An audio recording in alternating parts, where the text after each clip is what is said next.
hei semua anak cucu Adam, artinya saya, kita, Anda, kita semua. Hei anak cucu Adam, hati-hati berkehidupan.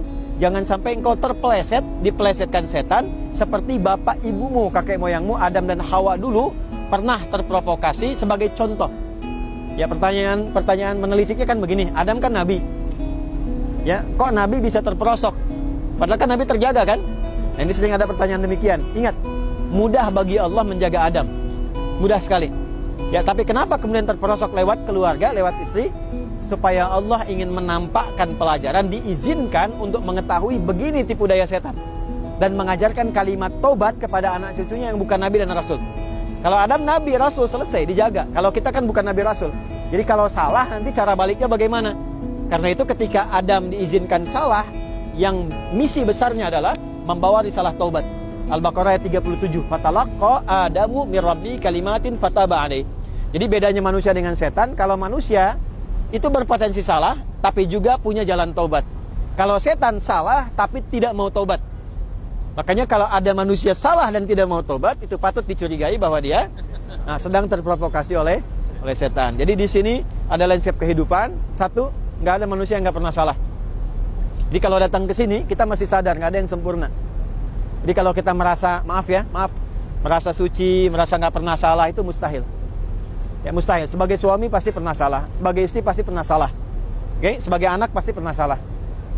Dan sebaik-baiknya orang salah itu adalah orang yang menyadari kesalahannya, lantas dia berusaha menjadi soleh. Nah, jadi refleksi Padang Arafah itu, kenapa pertama kali wukuf diam untuk berkontemplasi, merefleksikan diri? Ya saya memang salah. Jadi di sini nggak usah tinggi-tinggian. Kalau nanti haji, wukuf nggak usah tinggi-tinggian, merendah aja. Semakin merendah, semakin Allah berikan hidayah. Ya kalau suami istri datang minta maaf, ya kan? Perbaiki. Kalau anak minta ampun sama Allah, lu minta maaf pada kedua orang tua. Ini refleksi semua. Jadi kalau bisa menanamkan nilai itu, pulang-pulang jadi orang baik itu pasti itu. Tapi kalau masih angkuh, nggak ada perubahan. Ya, makanya terakhir Arafat, jamak dari Arafah itu kenal. Satu, kenal Allah. Pulang dari sini mesti kenal Allah. Masa dicipta sama Tuhan nggak kenal Tuhannya, kan aneh. Ya kan? Anda punya bos, kenal bosnya. Ya, dapat orang baik, kenal orangnya. Masa Allah yang maha baik ngasih oksigen, ngasih hidup, ngasih rizki, nitipkan berbagai hal, kita nggak kenal, kan aneh. Ya kan? Jadi pulang dari sini kenal Allah. Kedua, kenal Rasulullah. Makanya kita dari Madinah dulu, ciri orang berhasil dari Madinah adalah punya rasa cinta pada Nabi. Kan cara kenal Allah lewat Nabi kan.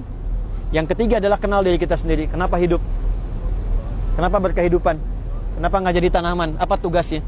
Jangan sampai jadi manusia kita nggak kenal bagaimana tugas kehidupan kita.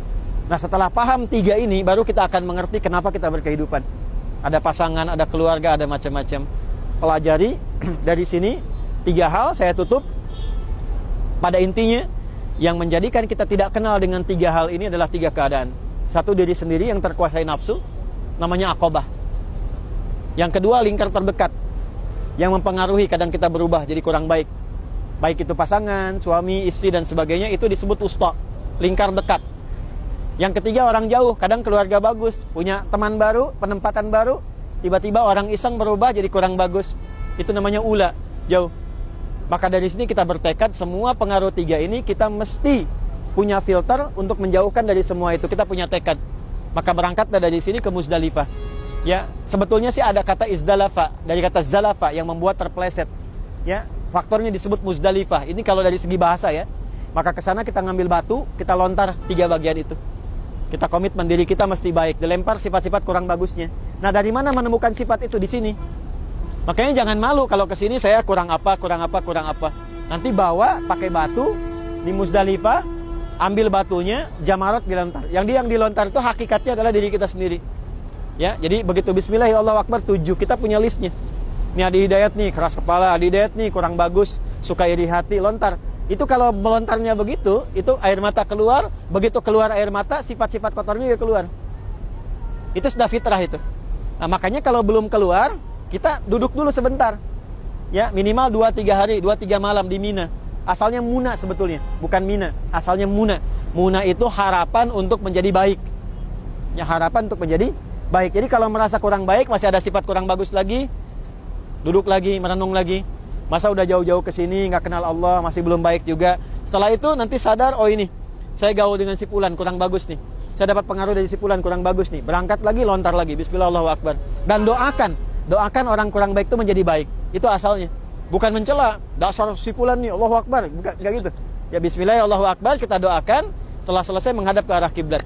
Inilah doanya, inni wajjahtu wajhiya lilladzi fataras samawati wal arda hanifan muslima wa ma ana minal musyrikin. Ya inna salati wa nusuki wa mahyaya wa mamati lillahi rabbil alamin la syarika lahu bidzalika umirtu wa ana minal muslimin wa ana awal muslimin. Jadi ketika menghadap, ya Allah, aku berkomitmen sekarang, aku akan pasrahkan diriku pada ketentuanmu. Mulai sekarang aku berjanji jadi orang baik. Aku akan konsisten dengan sholat, aku tegaskan ibadah.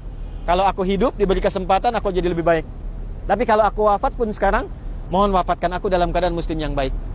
Jadi itu risalah terakhir sebagai manusia menemukan tentang hakikat kemanusiaannya. Orang haji itu puncaknya itu.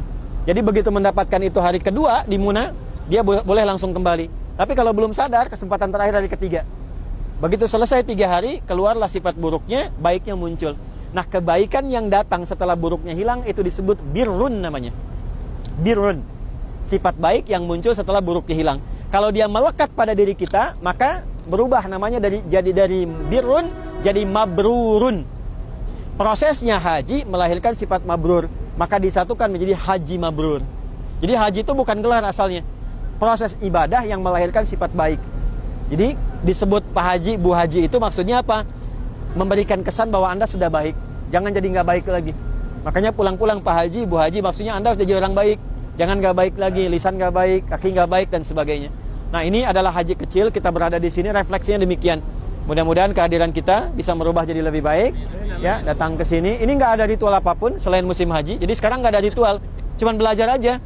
Belajar dari semua landscape ini merubah diri kita. Jadi yang bagus tuh begini, begitu tahu lihat Arafah tuh udah, oh ya, saya banyak salah nih, perbaiki. Nanti semakin kuat iman, ingat Arafah aja langsung baca Quran, ketemu Al-Baqarah, ya, udah. Faida afadtu min Arafat, begitu menemukan, ya Allah, saya pengen jadi baik lagi. Padahal belum kesini. Itu kalau tahu hikmahnya. Makanya banyak orang mabrur sebelum datang karena bisa merubah dirinya lebih baik dalam pandangan Allah.